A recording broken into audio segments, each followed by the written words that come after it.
Hey, what's up? Today we're going to check out the Quor Twiddle in the Middle music video. It's a really sweet song. I freaking love it. It's one of the catchiest and raddest songs I'd heard in that time frame. Like, it was just so good. And we filmed it on a green screen here in Portland, Oregon at Island Station Media Labs. And it was super fun collaborating with everybody. So let's scope it out. I'm going to hit play on the song really quick, and then we'll kind of scrub through, and I'll put a link to the full video in the description. But I figured we'd play a little bit of the song, explore the project, and then kind of show the process on After Effects. So let's get to it, and we're going to start at the beginning.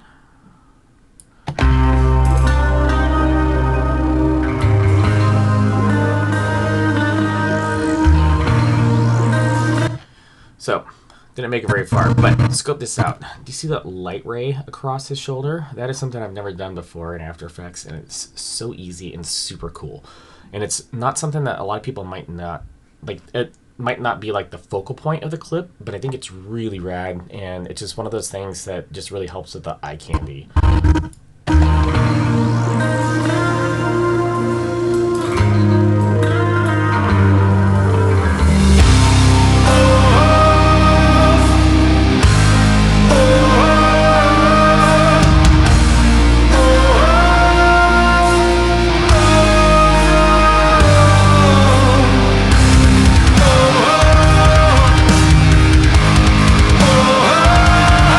Cool. So this band is split across the West Coast. Two people live down in San Diego, and somebody lives up in Tacoma-ish, Washington, somewhere around there. And they wanted to film in Portland, and I met them through the Dead Animal Assembly Plant people, which is super rad. But when we talked about locations, like, they were coming up to do rehearsals, and we didn't have a whole lot of time, so we decided, let's do green screen, and let's do something spacey. And that's kind of the blueprint for what became this. And when they sent me the song and I heard that part with the oh-ohs, I was like, I have an idea. Like, let's see if we can do this. And this clip is that. You can see we got a lot of shots of our front man here, Mr. Beakhorn. Yeah, super cool. So let's explore the project for a second. So this looks much like normal music videos. We have a lot of the clips, so you'll see, and they're all stacked. So you'll see drums. We have quite a few drum takes from different angles. We got top down, side. Then we got some group shots. I got shots of Doug. Yeah, it's not that different from any other video. Sorry, trying to scroll up there. So one trick I learned, and I don't know if there's a better way to do this, but for lack of me being a professional in Adobe without any training, one of the struggles I had on green screen videos is, let's say if I render this video. Right now you can see this green bar here. That means everything's rendered. Adobe has generated clips for everything I've done in After Effects. But if I wanted to go change the video clip I'm looking at, like let's say I undo this, now it goes red. Your whole computer slows down, it looks horrible. But when you do music videos, you're constantly selecting clips. So I might render it with this shot right here. You know, I might render it this, and then the next time I edit, I ended up on a shot with drums. You know, it's horrible to have to re-render every time. So the trick that I came up with was just adding this black video here, and I just slide it across as I edit. So, you know, when it started, it was just down to here, and then as things look pretty good, I just kind of, you know, drag it all across. And what that means is, you know, I can unhide this, find the clip that I want, copy it, paste it up top, put this back to toggle the track output and make it visible, and then everything's back to how it was rendered. And that saves me so much time compared to other green screen videos I've done in the past, and I really wish I had done that sooner, but so pumped that I devised that little trick there.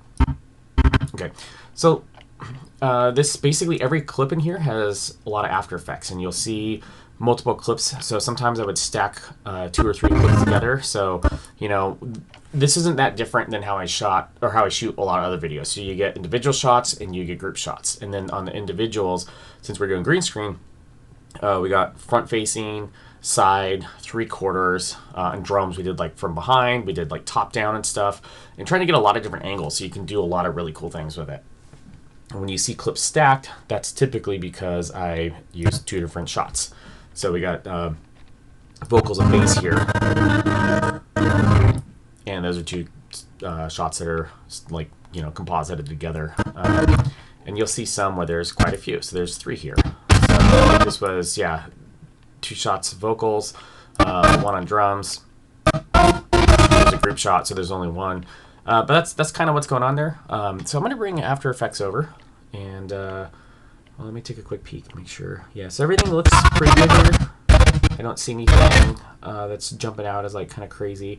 Actually, you know, you'll see that this stuff down here looks pretty similar to here. So like tracks 41 and 42 look pretty similar to 30 and 39. So I edited everything with the green screen shot. So this is what it looked like without any effects work.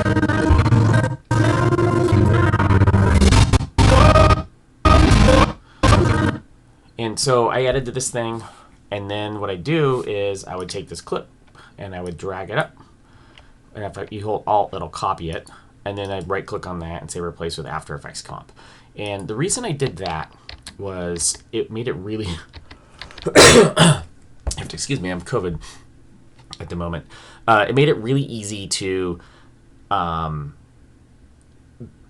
lose work. So like if I wanted to go back and say, I didn't like what I did with that clip, I could easily delete the After Effects comp and start over, and or, you know, swap another clip in there. It just made it so I could go backwards if I had to.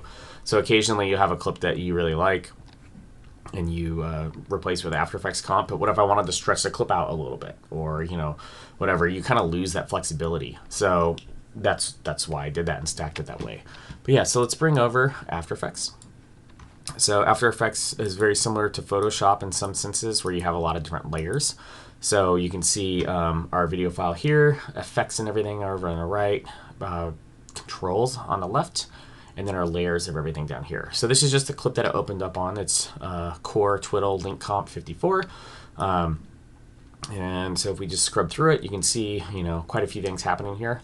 So my general approach on these sorts of videos is to overload every single shot with tons of stuff and then to have everything move. So I don't like things that are static.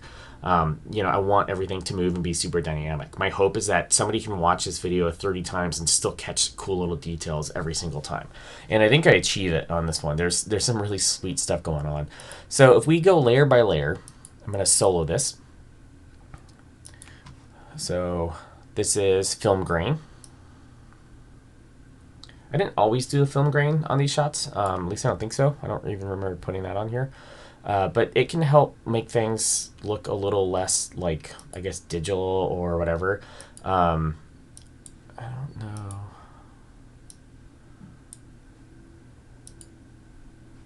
Yeah, so I have it on there. I think what I was trying to do is add a little bit of stuff to some of the light here. You know, again, like lots of layers can make something that looks pretty sweet. So one of the big things that gives this video its look is these color adjustment layers. So in this case, if I turn this off, you can see what that looks like right there. It doesn't look that hot, does it? So we'll explore more there later, but this is the big adjustment layer that really helps give it a look. So there's brightness and contrast. So if I disable that, you can see it looks a little dark. So just really pump the brightness up there. Tritone. So that gives it its color. And then, you know, excuse me. So what I did here on these, like every clip has a different color scheme. And so just from experience, I can go through and select colors that I think look pretty cool. And, you know, after, I don't know, maybe like 10 different color sets, I typically feel pretty happy. Like, okay, cool, I got a lot of different colors that I like that look complementary and kind of have a good theme. And I just tend to end up reusing those throughout most of the music video. This is here, this Lumetri, and I don't know if it's actually doing anything. Curves, color wheels. Yeah, this doesn't really look like it's doing anything. Why is it there? Maybe it's trying to solve something with the brightness. Oh, look at that. It is doing something. Ah. So I got a custom look going on here. I don't even know what it is. Crazy. Okay, we'll see what happens on some of the other ones. But yeah, so that's this adjustment layer. Down here we have this light rays. So this is a different adjustment layer. This light ray effect is what creates those shafts of lights that you see peering over the drummer. So I'll turn that off. And now you can see that beam of light goes away. And so this is pretty cool. So you basically, the way this works is you can set intensity or center, and most of the default settings look pretty good. So what I do on the clips, I try to find a spot of interest and make that the center. So in this case, I think it's just right over here. So the cymbals are moving, his head's moving, and it just helps it make it look very like dynamic. And so that was a really good spot for this clip. So that's what's happening there. Okay, this layer is pretty cool. So this is a texture that basically rotates. And when I was talking about giving everything motion and movement, that's one of those things on there. So it's, if I pull it off, you can see what it really does to the image. It just helps dirty it up, makes it look like there's just a lot more things happening. So otherwise, you know, I would say things look a lot less dynamic and a little bit more plain. It adds extra pizzazz to it. All right, and then I have a nebula here. So we solo that. That's what that looks like. It's down here in the bottom right.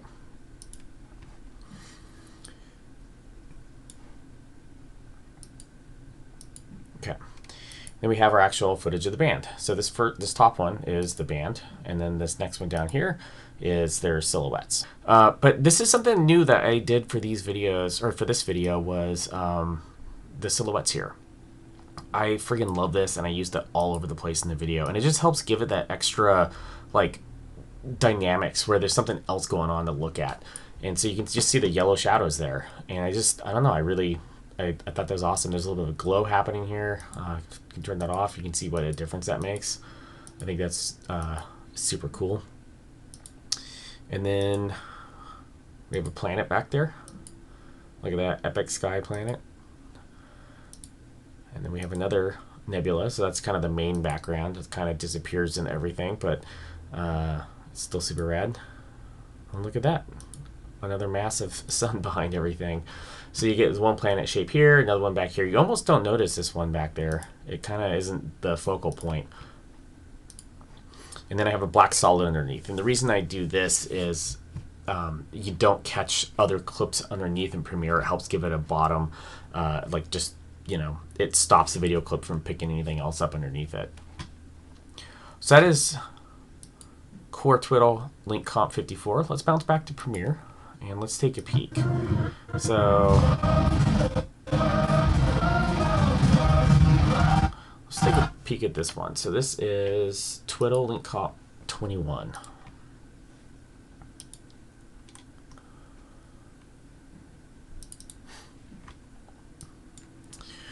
All right, so you can see sometimes I'm good with naming on these things and sometimes I'm not. It depends how much stuff is layered. So for here, it's nice to know that I have the front shot labeled as front. That's that. And I have 3/4 too. There's 3/4, so it's the double. And it's the same clip, it just doubled. So basically I made it 3D and flipped it. So if I hit the properties, the Y should be 180. Yep. Cool. And then back here we have, excuse me, same thing. Just the side shots. Super cool. And then adjustment layer. Whoops. Let's go check out the controls here. So same thing with the tritone, brightness, boosting everything up like crazy. Basic correction with another custom look on it. Really weird that it's not showing what that is.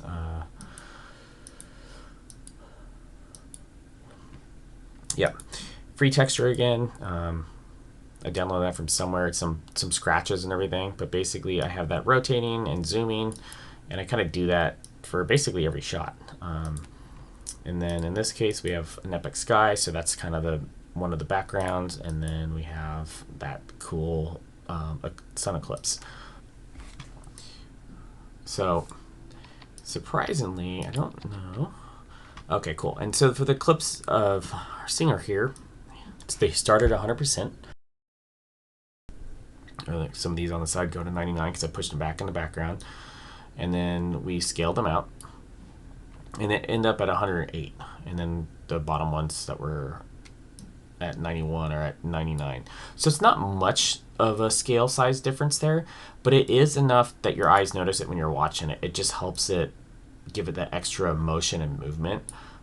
Before I added that, I feel like the clip was cool, but it kind of didn't have any like extra magic to it, and that scaling of all the clips helped give it that extra magic. So let's take another look back at Premiere. Let's play.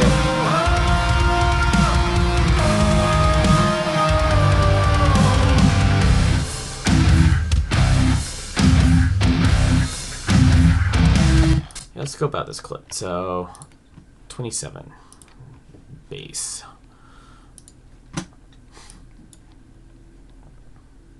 Okay, so I'm gonna hit play. I'll let that go.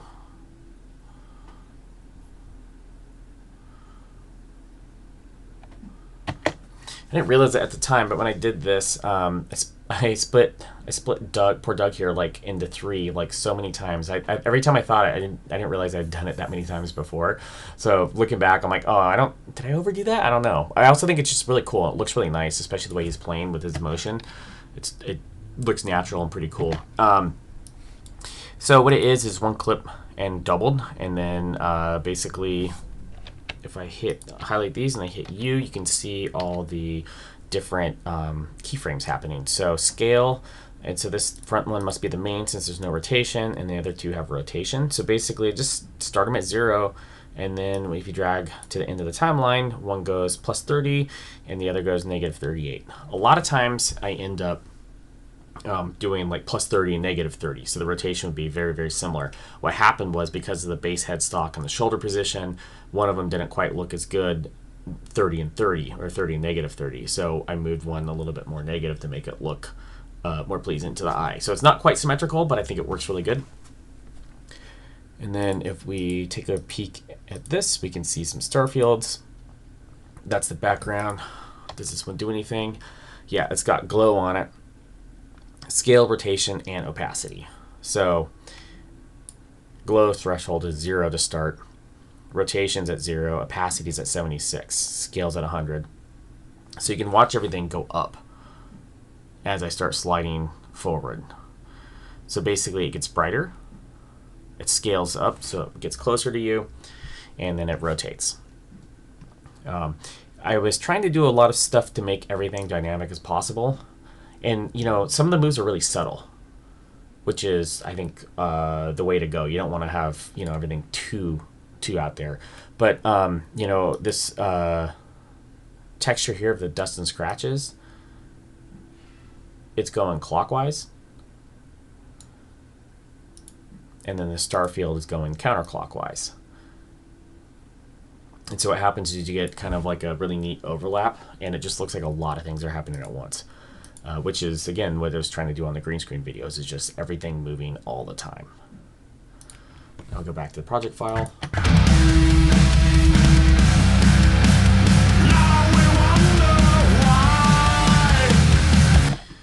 Okay. And this shot here is pretty cool. So basically, this could have been 2 clips, but I stacked vocals and drums. And then about 3/4 of the way through, we switched the drums in the same clip so it looks more seamless. It's just a nice little opacity fade. So that's clip 29. Look at that.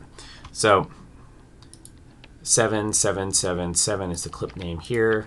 So these are all vocals, and then 15 must be drums. So if we hit U to show all the keyframes, you can kind of see towards the right over here around the 5-second mark, or 5 frame, you end up with, you know, a lot of things happening. So opacity is at 100, so it's very bright, and then that's going to drop down to 0. Yeah, and then now the drums are up. And so the way to fade those, and every clip and every edit is going to be a little different, but basically the vocals start at 100 and then they go down to 0, and the drums in this case on 15 are going to start at 0 and go up to 100. And that way it's pretty smooth. So right here in the middle there should be a pretty good overlap. Yeah, it's like 50-50. And that works out pretty nice. It just gives a really smooth feel. It doesn't seem jarring. Super rad. And since we're here, let's take a peek at this to see if there's anything crazy going on. We got a planet, a PNG. Okay, so yeah, this is just a shot of Earth. So I end up with reveal and explore. Okay, so for this video, I bought Film Crux's Soul, and I actually think I have like 2 of these, and also the Astra Space overlays. Those, yeah, I have Soul and Soul V3, and then the Astra Space overlays. And so I bought these. These are not ones I just downloaded. Please do not ask me for them, but they're pretty cool. I think I used a lot more of the Astra stuff. It was very rad. Okay, we're gonna go back to Premiere. Actually, go back to After Effects, unsolo that. But yeah, so this is a shot of a planet from Soul, shot of planet Earth from Soul, and you can see that there's position, scale, rotation, and opacity happening here. So I was trying to break it up so it wasn't quite just all space and like eclipses, and so I wanted something that kind of made it look like you're falling a little bit. And what I did for the clips of our vocalist was, if we look at the 3D information, so hit U, is trying to make them move forward and back a little. And you can kind of see that with the arrows down here where you see the green moving. So if you look at scale, and actually let's hit P. R. Okay, there we go. So you can see that I have keyframes set up for the X and Y rotation. And basically I was trying to make it so they come forward. I went too far. Again, too far. Okay, there we go. So you can just kind of see them moving forward. So I just wanted to make it look really disoriented, almost as if you're falling. I wanted to kind of give it that like almost stomach churny vibe, and to break it up so it looks different from the other shots of just like, oh, we're out in a nebula field, or there's like a cool eclipse behind us. Yeah, and this is a pretty basic shot. I'll take a peek at 30. It's right next door to the one we were just looking at. But it's got that really cool black hole. So this was in the Astra pack. It's friggin' awesome. Their black holes were incredible. And then we have a light ray. So there's a light ray behind them. And then the black hole has scale and rotation. So it moves, if you notice, it's kind of angled. And then by the end, it's going to end up either more straight on or even angled the other way. Yeah. Which is pretty rad. And then the background opacity starts at 0, goes up to 42. And, you know, that sort of stuff just helps make it, like, more interesting. So this starts out basically black. This is a big, round, bright sun background. So it starts at 0, and it only goes up to 42, but it makes it a lot brighter. So when you look at the clip, looks pretty bright at the end, fairly dark here. And so the light rays have a lot of impact as it starts, and it kind of zips this way, and then by the end everything's pretty bright. Yeah, there's a little film burn in the background there with light rays. So one of the things we did in the shot here was we used a leaf blower, and so it makes his hair and beard move really cool. And then in the clip I have some particles that move from like left to right or right to left, and then you just adjust them and it helps make that shot look more dynamic.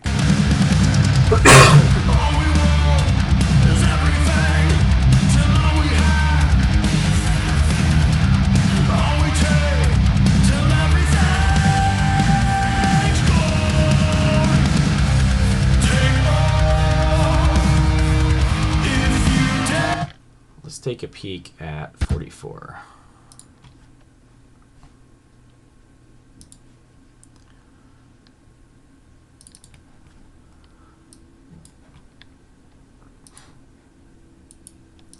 So sometimes I'll bring over 2 or 3 clips of like the vocalist or the bass player and then just 3D them and make them look different. Sometimes it'll be the same clip and you make them grow. And that's what I did here. So it just starts with vocals, solo, and then he just kind of splits out. So if we look at the keyframes, we can see it position and scale are growing.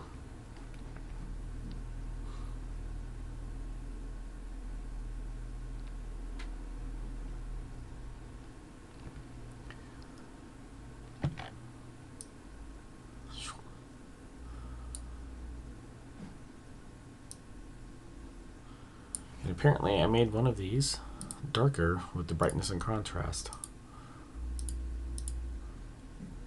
Nice. Yeah, so, you know, main idea there, and you can see what that is. That is just a mask around removing stuff from the green screen. Or, yeah, we're just removing extra areas from the green screen shot. If I go here, we can hide the key light information. Yeah, and so this mask just helps hide other things. Can put that back. Okay, cool. Again, we just have a sun here. So this is probably from the Astro Pack. Their stuff was really neat. I was a huge fan of it. Okay, now let's go back to Premiere. Let's take a look at another clip. Maybe we'll jump down towards the end. Yeah.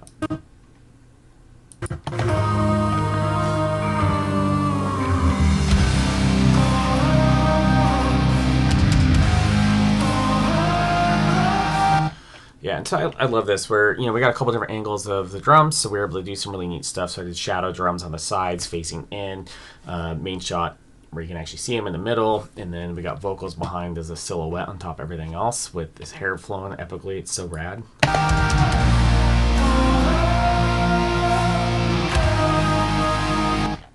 And so there's also a couple things here. So 83, let's play this clip really fast. So there's a ripple when he hits his drums on the cymbals, and it comes from the cymbals and it ripples out.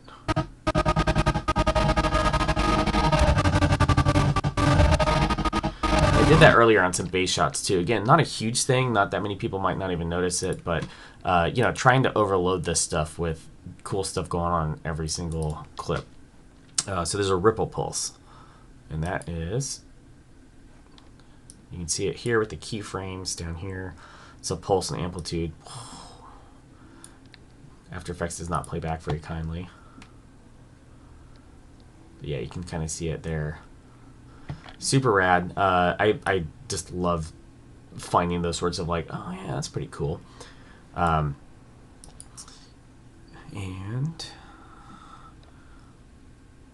yeah, so there's film burn going on over here. A cloud planet. Look at that. You can barely see that's even there. And the dust textures and light rays. So, you know, this simple clip has quite a few layers on it. I would say, you know, it probably took half hour to an hour to each one of these clips the first time you set them up, between cutting the people out, applying the key light, which is how you move the green screen, and then adding appropriate adjustment layers. So a lot of times you can kind of copy and paste some of the color schemes. Sometimes it's a good thing to do. Does a shot need light rays? You know, you can kind of just add a layer, bring that over. What sort of background do you want? That sort of stuff. So it's kind of nice to have, you know, I'll say rinse and repeat for a few things. Like grab a color, you can grab an existing color scheme, paste that on top of it. Light rays, cool. You can copy and paste that from before and just move the center position. Copy and paste the black background. But then, you know, the rest of it, like what sort of effect are you going to do to it? Are there shadows? So, you know, here we have our band. And then this clip down below is the silhouettes, which when I hit solo, you won't see it because there was just a black background. And so I got the silhouette effect by using key light on the clip, just like you'd expect, but I changed the mode to silhouette alpha. And it worked surprisingly well, and it was really cool. And that's one of the things that feedback I got from a lot of people in this video was like, oh, wow, the shadows are really neat. And again, it's the first time I've done that, and I thought it was awesome. I thought this was, it was pretty cool. Let's keep going.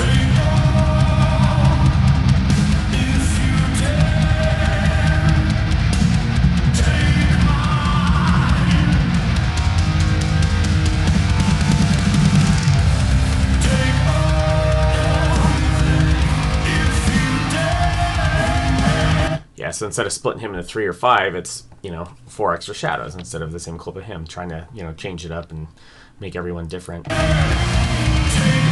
Tons of light rays on the symbol over here. Look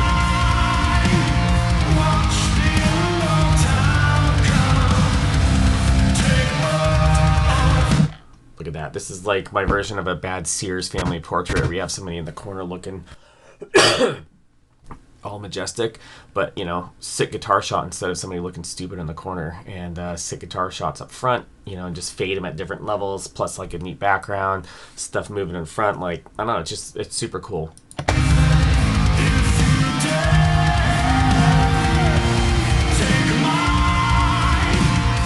Alright, and this is my little tribute to, you've seen a couple videos like the White Stripes and Whitechapel. They've both done videos where you have somebody that comes up and then somebody comes up from behind them, and this is just a kind of little fun nod to that.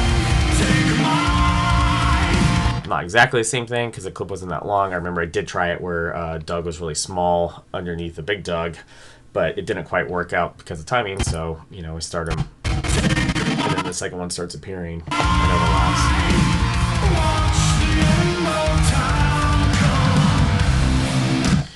Yeah, and so this was fun. I was trying to change it up at the end. So, split them into 5. All right, cool. We've seen it before. Boom. And then at the big hit, he shrinks in, and now you got a group shot. And then they, then they disappear down. Boom. But wanted to break the pattern, so I didn't do it the last time.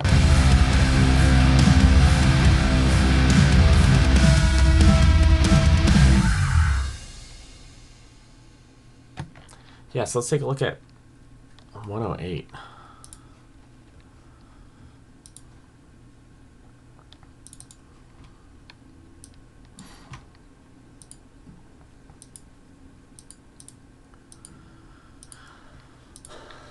So 108 has quite a few things going on. So an adjustment layer.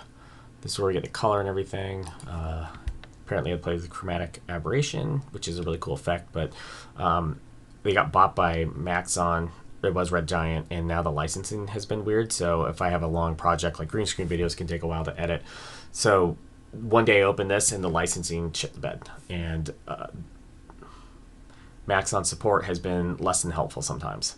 So it's been a huge pain in the ass. I feel like I can't rely on that effect anymore, which kind of sucks. Let's see, light rays, lens flare. And I have a warning there about probably the color space. Yeah. Okay. Particles flying around. Okay, and then we got texture here. It's the usual texture.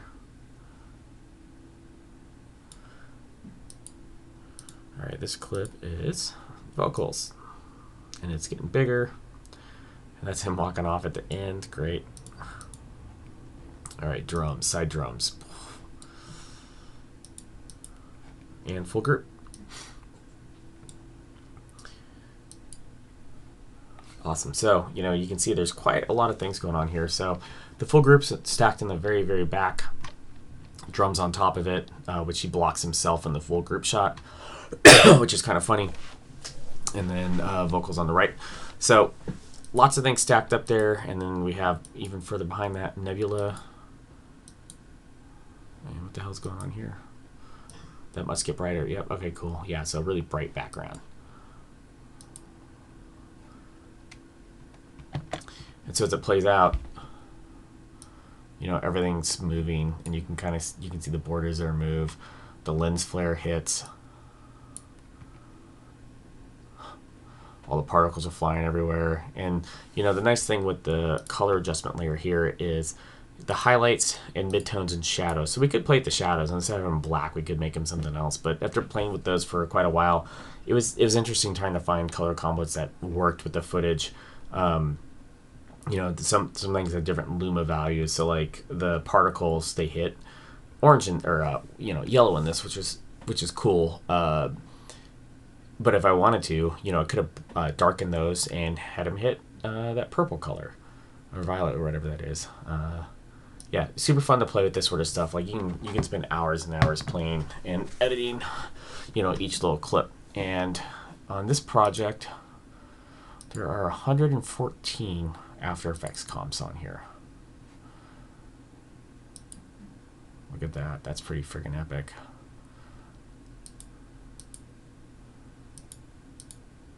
So since this one's after the last shot, I must have gone back and replaced the clip. Yeah, I like that a lot. So you can see there's a lot of stuff happening behind on that one.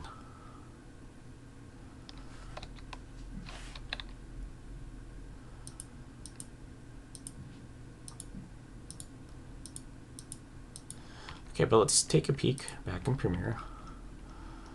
And let's find another shot. So let's say we wanted to make this clip part of the video. So like I mentioned earlier, you know, I like to be able to retrace my steps. So if this was the clip that I really wanted, what I would do is I would drag it, and I skip 36 since it's hidden. And now I right click here and I say replace with After Effects composition.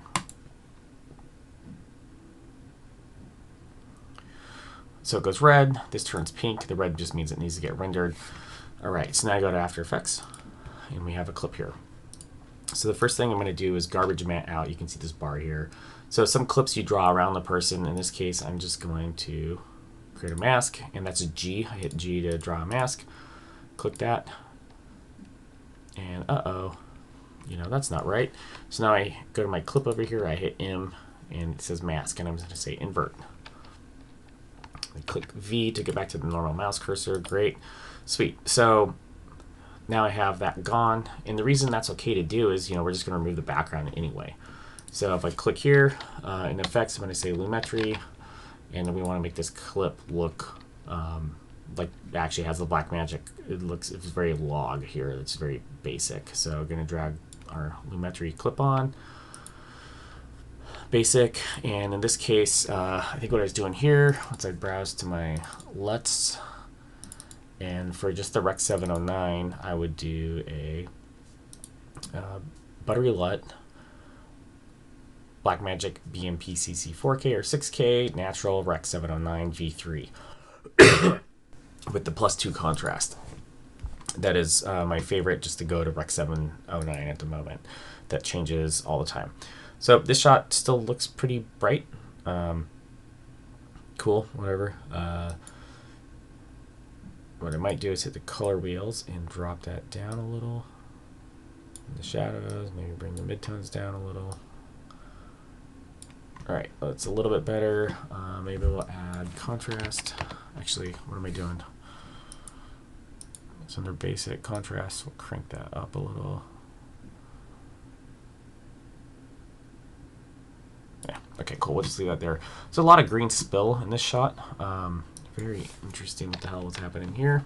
But it's a random clip that wasn't used. It's probably when we were doing some quick testing. So basically, we applied a basic look to this clip. So now we're going to go to Key Light, which is how we go remove the background. So we drag that over to the clip. And let me hide, minimize that. Okay, so the first thing that I do is you grab the dropper tool and you grab and click somewhere in the background, and it does not look so hot. So you go to Screen Matte, and then Screen Matte again, expand that out, bring up the background, so clip black. You want it kind of more solid. Clip white. You can drag this down, and ideally the shirt wouldn't have those black specks in it, because that's all going to be removed. But that's because of how bright this shot was and how overexposed. I'm not shocked on that one. So if we go to Lumetri again, I'm going to drop the exposure down a little, make this look a little better. But there's also a lot of green spill, which happened because we were playing around. Okay. Looks good, looks good. Or better, I should say. Go back to source. We'll reset this to 0. Grab another shot. Maybe better, maybe not. Okay.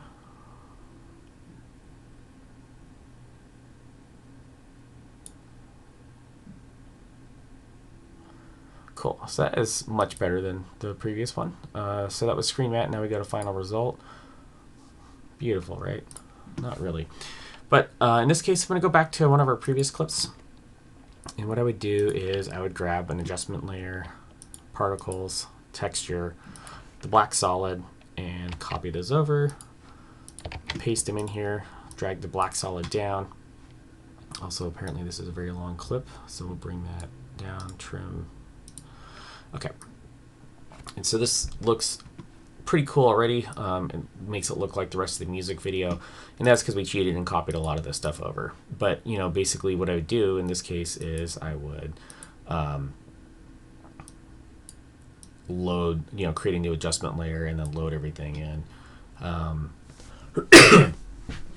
Create a new adjustment layer, bringing in the tritone. The brightness and contrast really is just, you know, since we have yellow here, midtones of purple, you can just kind of adjust what you want to hit yellow and what you want to hit purple by dragging the brightness up and down based on how bright things are. Seems pretty simple, but you know, you could get rid of the yellows if you wanted. Seems a little underexposed, but you know, kind of cool. That looks pretty neat there too, but I definitely like it with a lot of different colors and kind of that like broken up look. I think that looks really rad. And then if I go to my solar systems and the astro space overlays, maybe they're not hanging right now, we'll drag the moon in. So now we have a moon. So now we drag it behind the singer, and what we could do is if I hit P, you can move this over to the left. And maybe we have the moon start there. So I hit a keyframe for position. I'm going to hit S for scale. Keyframe that, and then we're going to go all the way to the right. I'm going to jack the scale up to, let's say, 140. Just guessing. And then take the position and move that all the way to the right. And so now our moon should move from left to right and get way bigger. So if I hit play,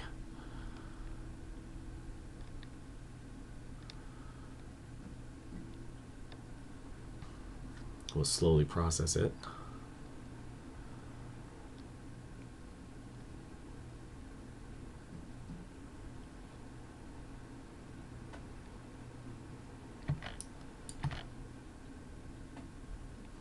Great, so now we have something moving there. We could also go to black holes. Black holes are cool, right? And we'll do black hole 1. Brings it in here. Since it's on top, the adjustment layer is not applied. We'll bring it down. Let's put that above the moon. And I found on these just doing simple rotations and scale. So move that a little there. Scale it. Hit a keyframe, go to the end, bump to scale up even more, rotate it. It was -9, so now we want it to go the other way, so +9-ish. And it's pretty cool. So now we go to our camera blur, and we will blur the black hole a little. The default's 5, maybe we'll bump that to like 10. Same thing for the moon. Maybe we'll put the moon more. If it's supposed to be further in the background, we'll make it 20. Didn't look like it did much, so let's go.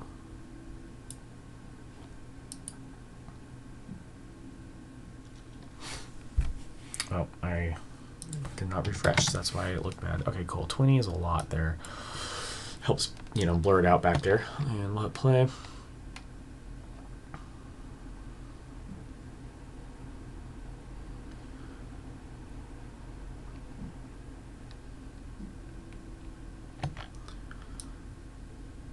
That's pretty cool. We're going to go layer, say new adjustment layer, and drag that adjustment layer up, and we're going to say